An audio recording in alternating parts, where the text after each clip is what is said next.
Okay, so guys, we will now be moving on to the last part of methods of costing, which is contract costing. Okay, contract costing. So guys, certain things that we need to know about contract costing before understanding how the treatment of cost happens and so on. First of all, what is contract costing? So when you have large assignments, okay, large assignments which spread over years, okay, which spread over years, then we will use the principles of contract costing. Okay, so the key here is it should go or spread over years. So actually there is no difference between job costing and contract costing if this was not in place. So job costing is also an assignment, correct, which you are doing for the customer. Contract costing is also an assignment which you are doing for the customer. But job costing gets over in that period only. Contract costing spreads over years. So because it spreads over years, a lot of issues crop up. Okay, so we are going to understand what are those issues. So in contract costing, there are usually two parties involved, because when we are talking about contract costing, we are talking about big, huge assignments spreading over years, which are usually construction contracts.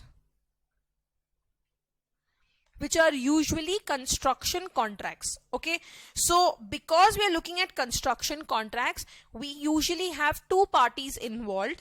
One is the contractor and the other one is the contractee. So the contractor is the person who executes the construction contract, and contractee is the customer, basically for whom the construction contract is executed. Okay, so two parties. Now whenever we are looking at contract costing, whatever we are doing in contract costing, from whose point of view are we going to do it? From the contractor's point of view. So we are going to put our accounts and calculations, whatever we are doing, in the books of the contractor, not the contractee. Okay, so now because my assignments are huge, okay, and they are spread across years, the biggest problem that crops up is what to do with profit. Now assume that we have a construction contract in place. Okay,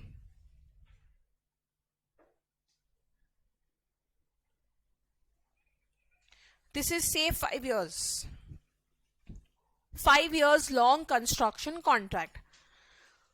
Now year 1, I have started the construction process. I am only going to incur costs. Is there anything coming in here? No. No sales, because I'm building. So what will my P&L account show? Loss. Correct? Year 2, again I'm incurring. It will show loss. Year 3, same story. Year 4, same story. In year 5, when I have completed my construction, then I'll make the sale. Right? So then revenue will come, cost will come, then profit may come. Right? So what is happening here? Year 1, loss. Year 2, loss. Year 3, loss. Year 4, loss. Year 5, profit. What does this show you about the business? Fluctuating. Correct? And here the loss is not because you are bad or your business is inefficient. It is because the nature of your business is such that you can't record the revenue. Why? Because you're making the sale only later. So this is one big problem. How will you recognize profit? So in this particular chapter, because we need to eliminate this fluctuating nature of business, we will calculate profit every year and this profit is called as notional profit, or profit is calculated on notional basis. Okay, which means we can't show loss here. So if we can't show loss here, something has to come on this side. Guys, is it okay? So what is this something which comes on this side? So if you look at your contract account,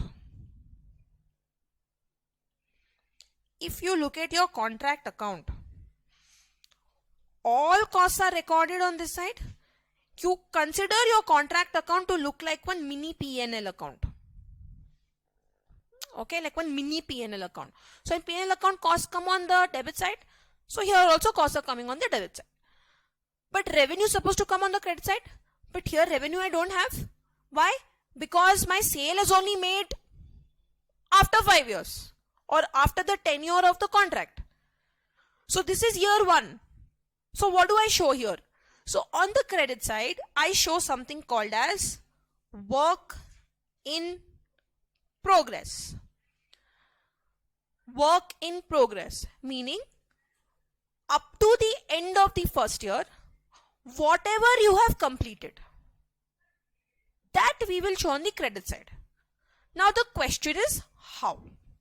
Now that is work in progress, because now my building is not yet complete. Only when my building is complete, I will call it building. Until then, I will call it WIP. It's incomplete. Correct?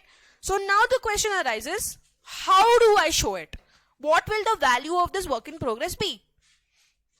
So work in progress is divided into 2 parts. One part is called as work certified and the other part is called as work uncertified. Now what do you mean by this work certified? So let's say I have constructed one foundation of the building. I have constructed the ground floor of the building and this first floor is in progress. Okay, building is say 10 floors. Now year 1 has gotten over. So at the end of year 1, what all have I finished? Foundation, ground floor, and this whatever first floor work that I started, I have finished that. Yes. So this is what I finished at the end of year 1. So that is my WIP. But now, these costs that I have incurred, have been incurred for all 3. Foundation, ground floor, and whatever work I have finished in first floor.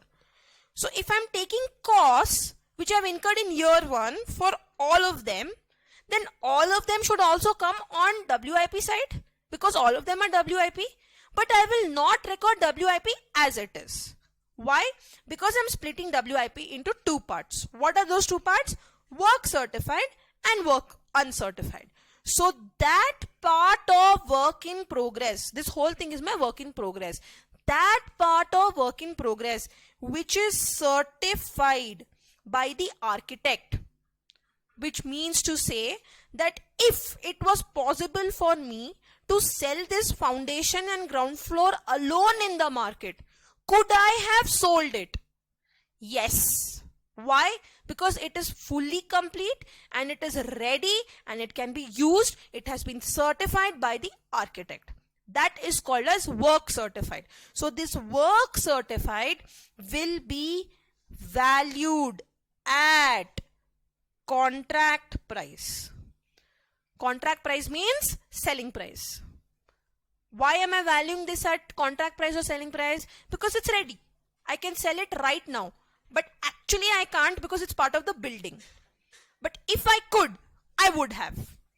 It is certified, it is ready.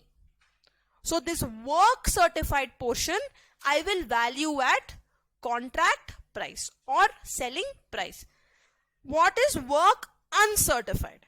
Now when the architect comes, he says, foundation is good, your ground floor is good, perfect, just like the way it was supposed to be built. But this first floor, no, I'm not going to certify it. There are a lot of changes that have to be made. Now the first floor portion, it is still WIP. Why? Because of incurred costs. But is it sellable at this stage? No, it is not sellable at this stage because the architect has not certified it. So because it is not sellable at this stage, this is called as work uncertified. And because I cannot sell it, I will value this at cost. So guys, what did I say? Contract account is like your mini P&L account. What do you have in your P&L account? Costs here, you have sales here, you have closing stock here, correct?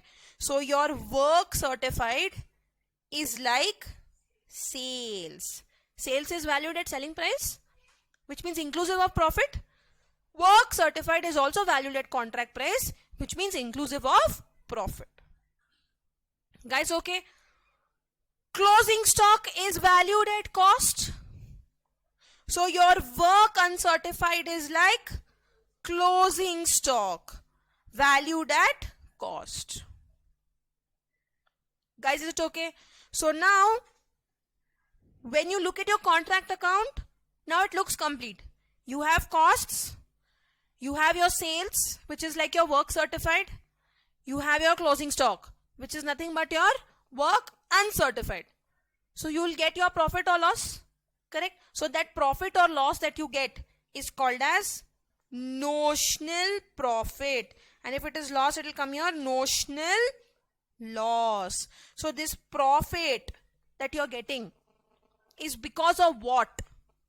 It is because of this work certified. Because work certified is valued at selling price, which means the value of work certified will be cost plus profit. Here we have only cost. Work uncertified will only have cost. So where is this profit coming from? The only place this profit can come from is here, na? Yes or no? So this is how your contract account looks. Everyone. Now suppose you have certain, abnormal costs. Okay, suppose you have certain abnormal costs. Do you take them to contract account? No. If you take them to contract account, it's like you're charging that to the customer. You can't charge that to the customer.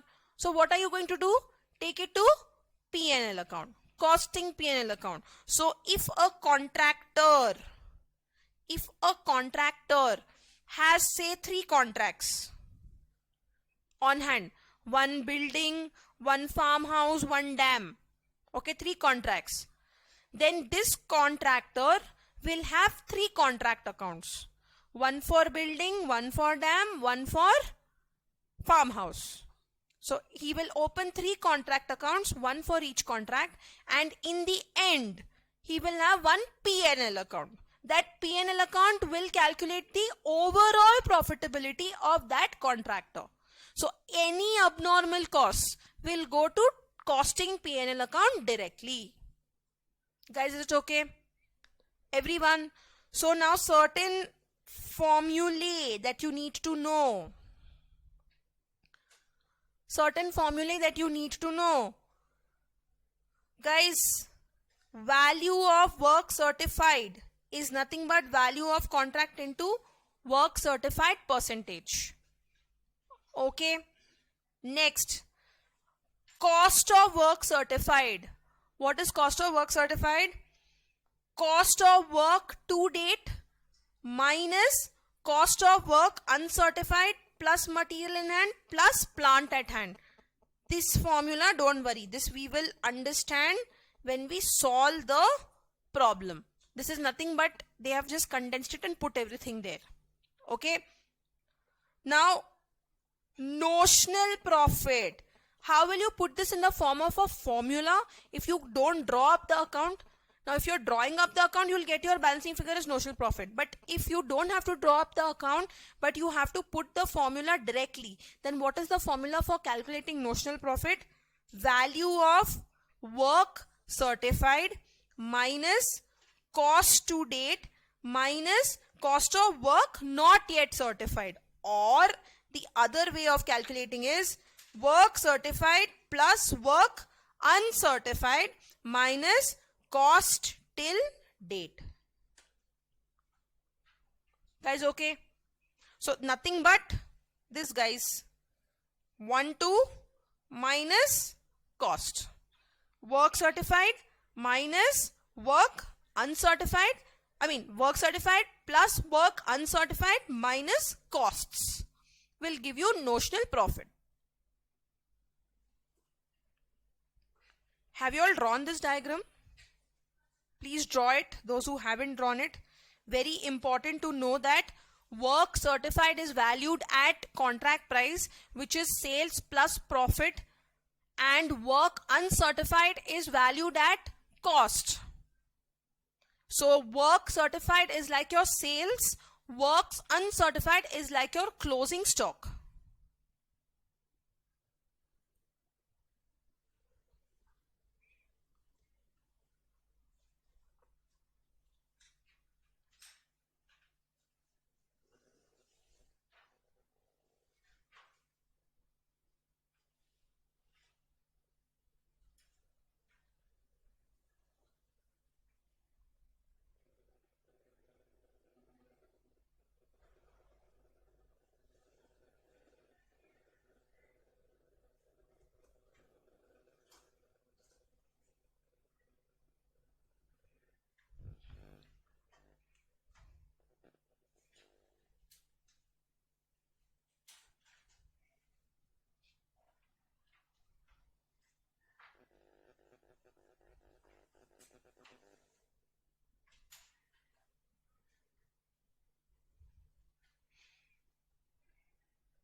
So guys, quickly let's write down a couple of things. First, notional profit is nothing but work certified plus work uncertified minus cost till date minus cost till date. Then cost on contract is equal to cost on work certified plus cost on work uncertified. Correct? Guys, correct? Then percentage completion.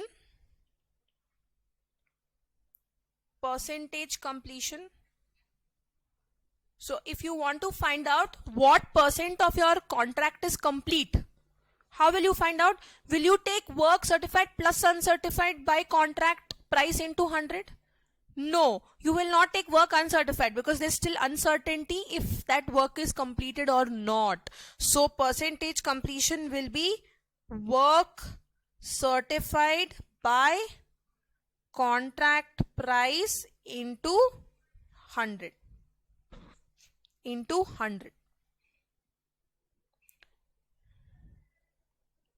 Next, work in progress is divided into two parts: work certified, work uncertified. This is cost plus profit. This is cost, like sales, like closing stock.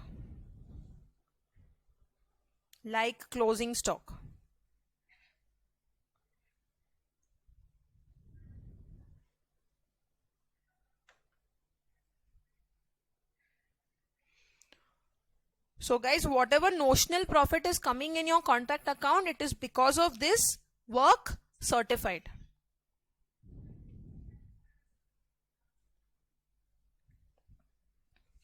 Is it okay? Now, see this. This is how your contract account looks. Contract account for the year ended, whatever, for whichever organization. So like I said, it looks like a mini P&L account. So you have all the costs recorded on your debit side. So see, to material, to wages, to direct expenses, indirect expenses, plant at cost, subcontract cost, office and admin expenses, notional profit. Okay. Similarly, on the credit side, what do you have? By work in progress, work certified, uncertified, by balances carried down, material at side, plant at side. So this is nothing but like your closing stock of material. Okay. So you'll have to prepare the contract account in most of the problems of your contract costing. Okay. Now there are certain adjustments which may happen in your contract account. Okay. So I'm going to give you those adjustments. So please write down adjustments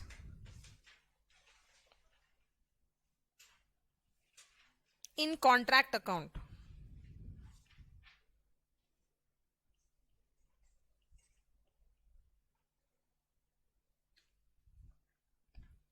Guys, first adjustment. Any abnormal costs. What do? Transfer to costing P&L account. Transfer to costing P&L account. Okay, so if they've given any amount like penalty paid, so what do? Will you take it to contract account? No. You will ignore it.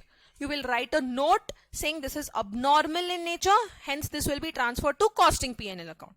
This is adjustment 1. Next adjustment. Calculation of depreciation. Depreciation is a cost which will be charged to contract account. Now guys, there are two ways of showing depreciation. Okay, two ways of showing depreciation. So method 1. Okay, method 1. This is my contract account. Okay, so method 1 is I will show the value of plant, gross value of plant at the beginning. So to plant issued. Okay, this is the gross value. And by plant at site, this is the net value.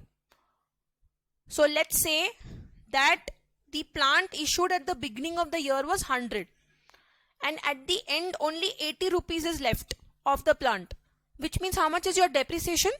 20. The effect is given here. I show to plant issued 100, by plant at site 80.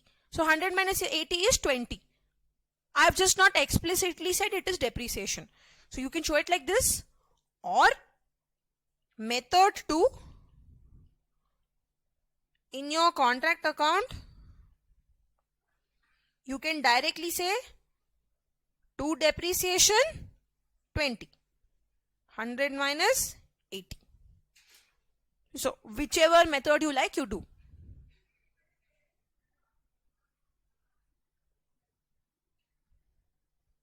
Guys, okay? So in this particular contract account, which method have I followed? First one. See this? To plant at cost, by plant at site. I have not taken depreciation at all. Right? Instead of showing it like this, I can remove both and I can say to depreciation. Is it okay? Everybody? Next. Come to adjustment number 3.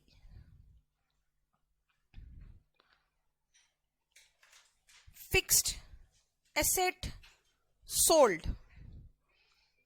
Fixed asset sold. assumed to be on the last day. Fixed asset sold. Suppose some plant was issued to the contract used it, and then the asset was sold. Suppose nothing has been told in the problem as to when the asset was sold. Then what will you assume? You will assume that it was sold on the last day of the year. Which means what? You will take full depreciation. So why am I assuming it to be on the last day? To claim full depreciation. However, if they say no, it is sold on this day, then you will take depreciation up to that day. Is it okay? But if nothing is given, I will assume it is used until the last day. So I will take full depreciation for that period. Okay. Next.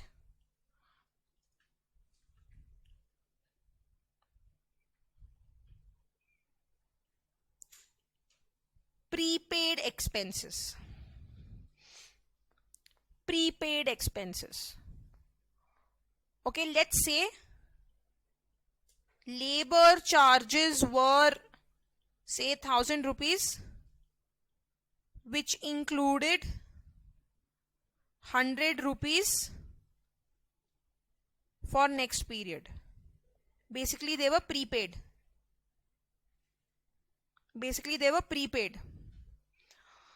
What do? To contract account, how much will you send?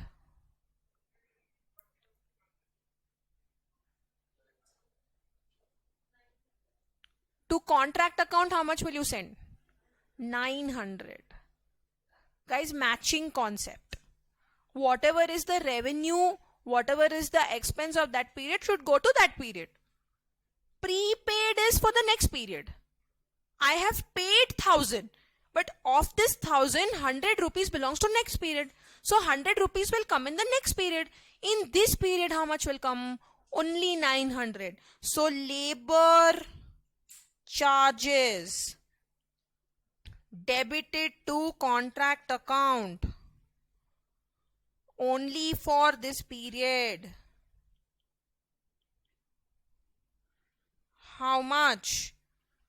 1,000 minus 100. 900.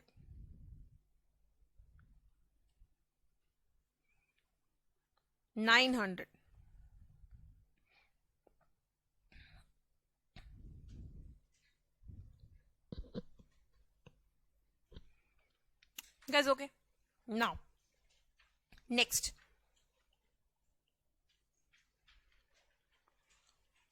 Outstanding expenses. So let's say labor charges were 1,000, okay, which was paid. Another 100 was payable. Another 100 was payable. I have not paid, it is payable, which means it's incurred. So now tell me, labor charges debited to contract account for this period, how much will come? Now 1,100 will come. Why? Because that 100 rupees is incurred, which means it belongs to this period, but you have not paid it. So you aram se paid, no problem, but I will take the expenses of this period to the contract account, which is 1,000 plus 100, 1,100.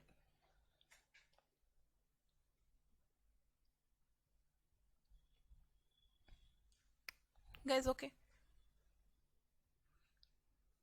Next. So, the concept of retention money. The concept of retention money. What is this concept of retention money?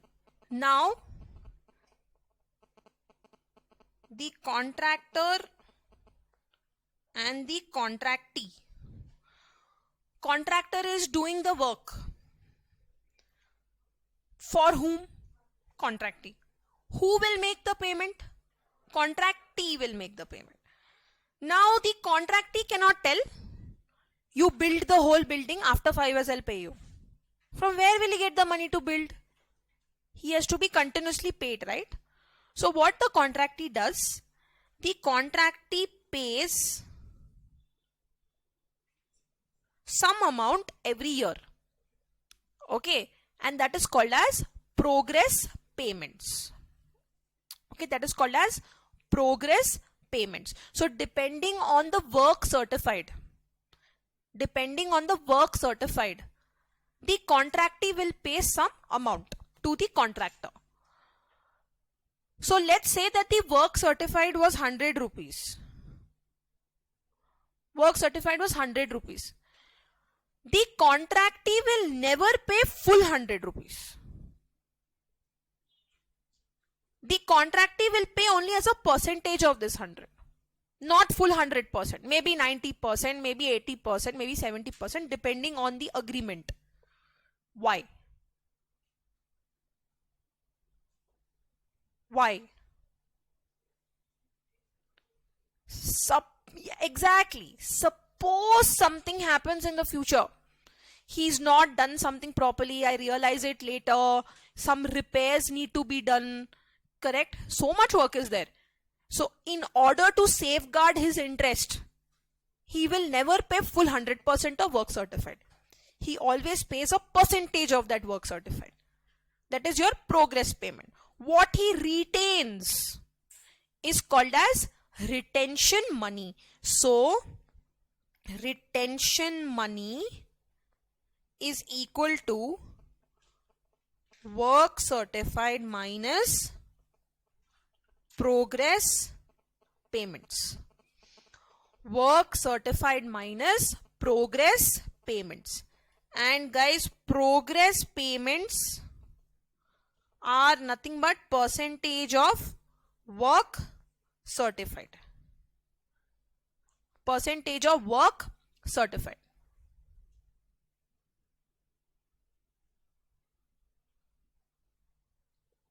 Guys, okay? Everyone? Next point.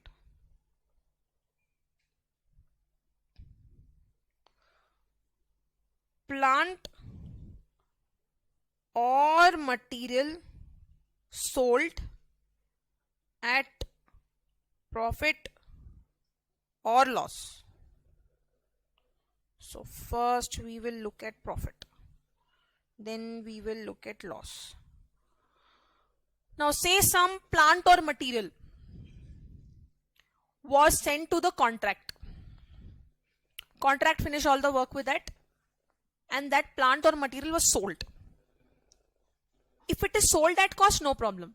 But if it is sold for a profit or loss, then that profit or loss also has to be accounted for. So suppose it is sold for a profit, then what will you do? Okay, so we will see. Yes, you are right.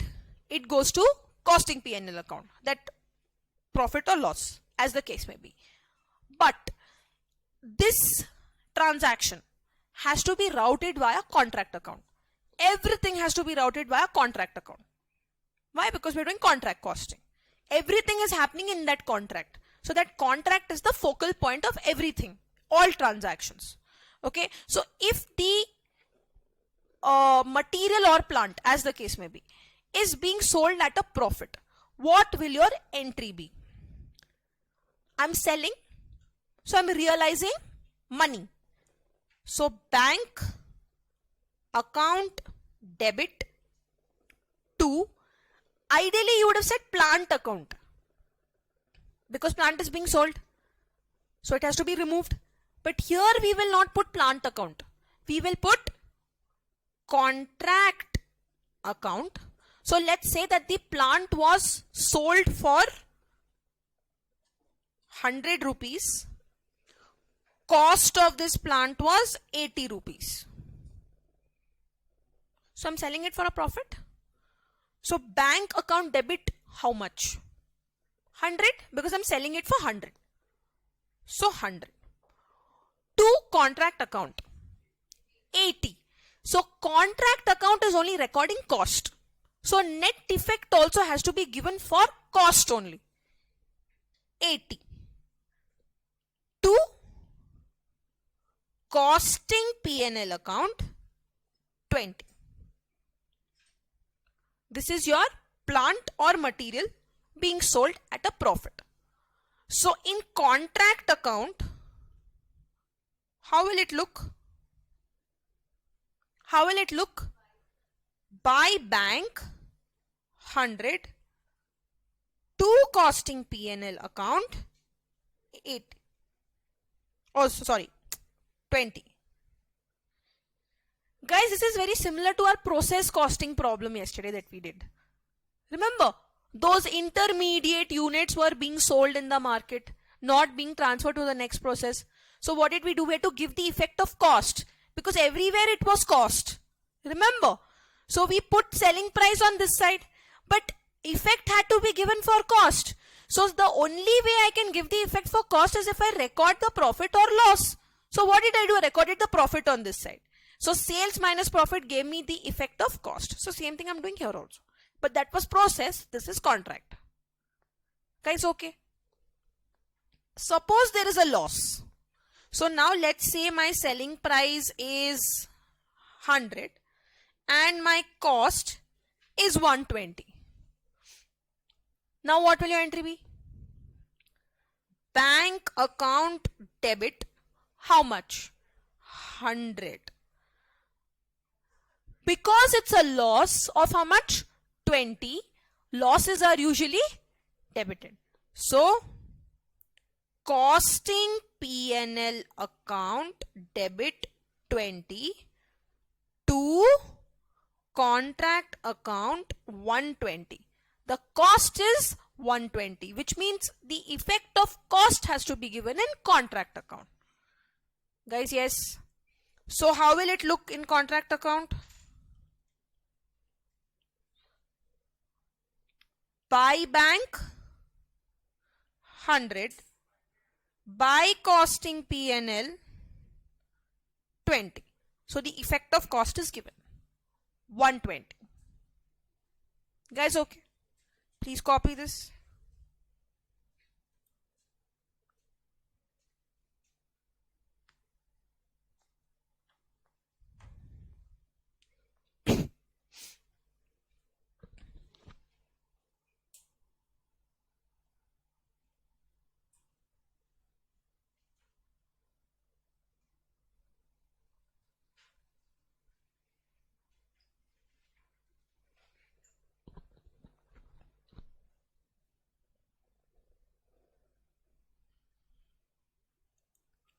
Okay, so moving on.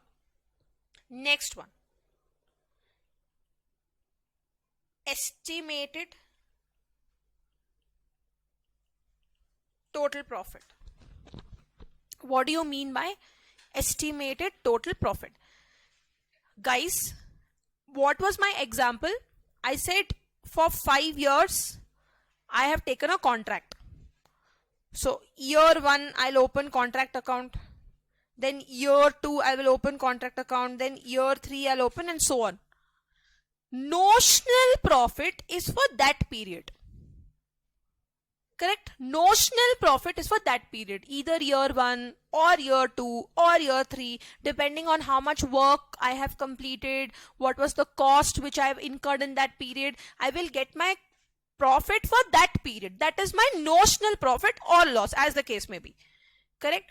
But what is estimated total profit? Estimated total profit, as the name suggests, it is the total profit on the entire contract. So the formula for estimated total profit, ETP, is known as or is calculated as contract price minus estimated total costs. Estimated total costs. So contract price, no tension. What is this estimated total cost? Contract price is nothing but the selling price of the contract. What is estimated total cost, guys? So estimated total costs are nothing but costs incurred till date plus estimated further costs. So let's assume we are in year 3 now. And I want you to calculate the estimated total profit. So how will you calculate? You'll say, ma'am, contract price, you had already told me, it's there in the agreement. Minus estimated total cost. So cost till date will be till year 3. Correct? But year 4 and year 5, I have not yet reached that state. I'm still in year 3. Correct? So for year 4 and year 5, I will estimate my cost. So guys, estimated total costs are made up of 2 components. One is cost incurred till date. This is actual. I will know that, right? In contract account, whatever costs I'm sending, I am sending actual costs because I am preparing my contract account at the end of the period. And at the end of the period, I know all my costs. Yes or no? So, costs incurred till date, actual costs. But estimated further costs, estimated costs, as the name suggests. Guys, is it okay? So, for the new syllabus students, if you know the formula for estimated total profit, more than enough. Why? Because they will ask you a question, prepare contract account, calculate estimated total profit, end of story. But for the old syllabus students, this estimated total profit has more meaning. Okay, that we will study later. I don't want to tell now and confuse the new syllabus students. Guys, is it okay? Everybody? Yes. So, in this chapter, what all are you expected to do? You will be expected to prepare a contract account. You will be expected to prepare a WIP account. Maybe some questions may state prepare WIP account. You may be expected to prepare a contractee account.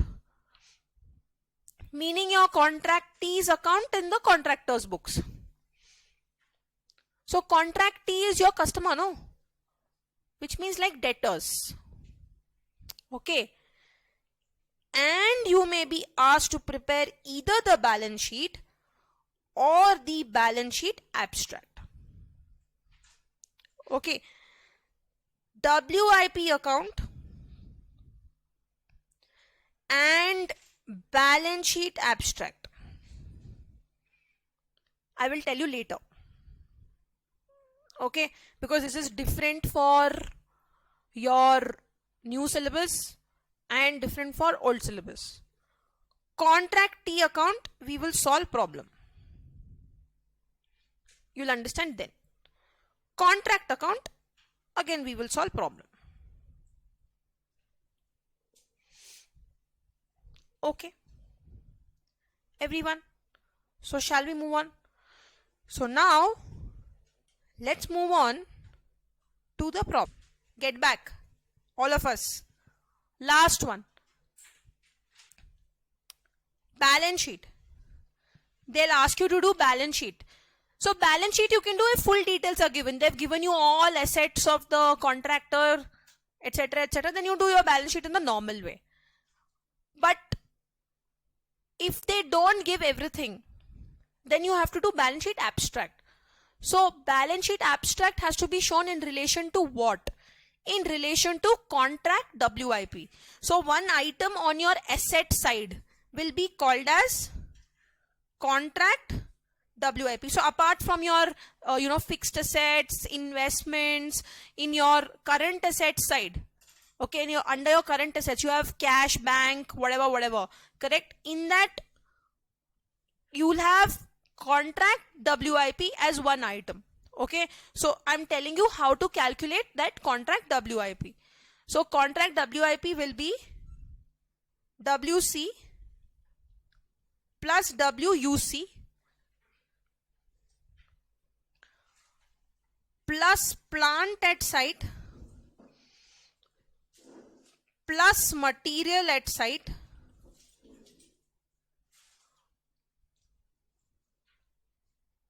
okay Guys, concentrate here, not on the coffee. Yes. Correct. So you will calculate one total here. Okay. Minus contractee account. Minus contractee account. Guys, why minus contractee? Contractee is like my debtor, no? And if it's my debtor, then it should be on my asset side.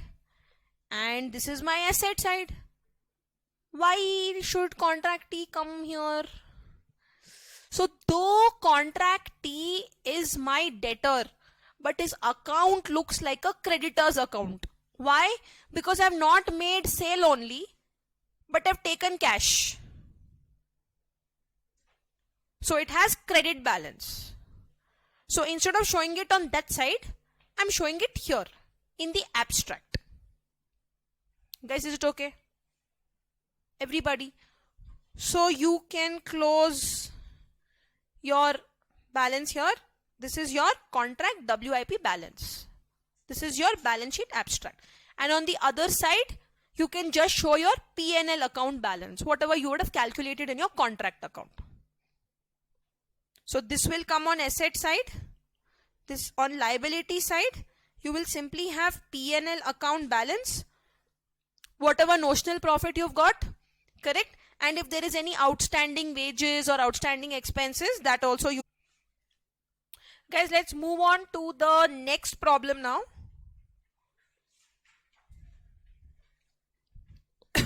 In contract costing, which is calculation of escalation clause. Okay, what do you mean by escalation clause? So there is something called as cost plus contract and fixed price contract. There are two types of contracts, cost plus contract and fixed price contract. So what happens in a cost plus contract is that first the contractor will ascertain the costs, and then to that he will add his profit percentage, and then your contract price will be determined. So this is no tension at all. Whatever cost he's incurred, on that a fixed percentage of profit will be added and he will get the contract price. But when it comes to fixed price contract is determined at the beginning of the period itself. Correct? So this he would have estimated that in the next 5 years or in the next 3 years or 2 years, whatever is the contract period, these are the costs that are going to be incurred. I want this much profit, so this is the contract price. Now in a fixed price contract, things could get dicey. Why? Because I may have estimated the contract price, but it is not necessary, or it is, it is not for certain that those are the costs that I'm actually going to incur or anywhere even near them. Why? Because a contract is a large assignment which is spread over years, and over years there could be inflation. Correct? And it is not possible for me to ascertain what exactly could the inflation rate be. So prices of materials, labor, your other expenses could suddenly have gone up, and you may not have taken that into account.